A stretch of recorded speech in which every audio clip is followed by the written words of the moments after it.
জ্যোতির্ময়, কলমে কবি দেবেশ ঠাকুর। পটু ঠাকুমার পোশাকের নাম যে জ্যোতির্ময়ী, নির্বাচনের দিন ছাড়া কেউ জানত না। গ্রীষ্মের দুপুরের মতো শূন্য সিঁথির বিপুল বৈঠপ্য নিয়ে কত মায়াবী সকাল মুছে যায়, কেটে যায় কত নিস্তরঙ্গ ভোর। সাদা থান, সাদা সিঁথি, নগ্ন হাতে সেই তো অন্ধকার। দিগন্ত সাদা কুয়াশা ভেজা জীবন। তবু পুটু ঠাকুমা রং ভালোবাসত। রঙের টানাভরণ দেখে নিশ্চিন্তে বলে দিত, বোধ হয় বর্ষা এসে গেল। পলাশের প্রথম কুঁড়ি ফোটার আগেই জানিয়ে দিত, ফাগুন আসছে। পিচকিরিতে রং ছুটিয়ে। এমনি মনোরম একজোড়া চোখ ঠাকুমার। ওপাড়া থেকে নন্দু এসে বসত ঠাকুমার দাওয়ায়। অন্ধ ছেলেটির চোখে শুধুই রাধার নীলাম্বর, কিংবা মৃত্যুর মতো কালো এলো চুল। নন্দু জানতে চাইতো, অশোকের কুঁড়ি ধরেছে ঠাকুমা? গন্ধ পাচ্ছি যেন। আকাশের রামধনু নেমেছে মৌহাবনের দিগন্তে।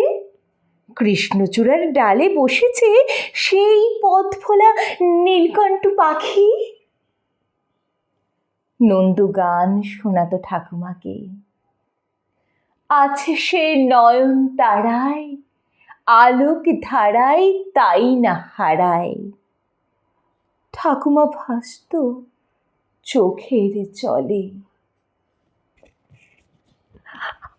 আলোক ধারা যে চোখেও দেখলি না বাপ, দেখলি না কালো মেঘের কোলে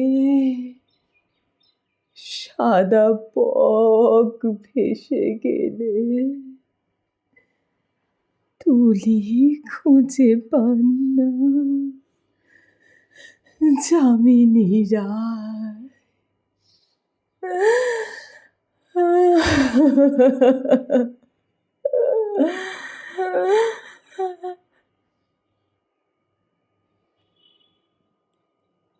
নন্দু জেদ করত, এবার দোলে কিন্তু একটা পিচকিরি কিনে দিতে হবে।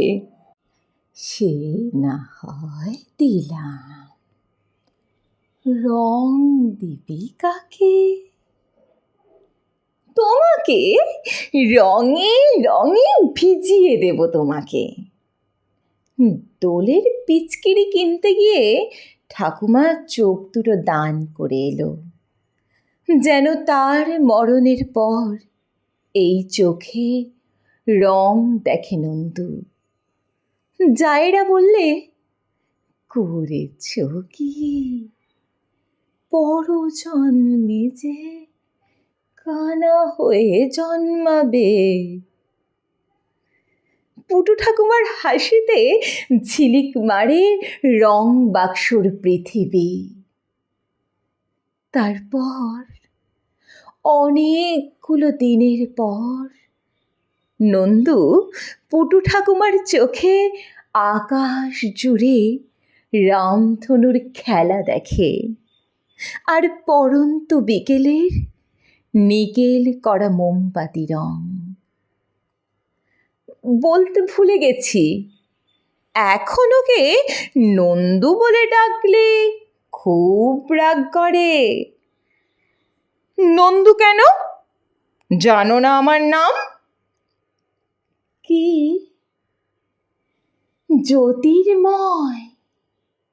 নমস্কার। আমাদের ভিডিওগুলি যদি আপনাদের ভালো লেগে থাকে তাহলে লাইক, শেয়ার, সাবস্ক্রাইব ও কমেন্টের মাধ্যমে আমাদের সাপোর্ট করবেন।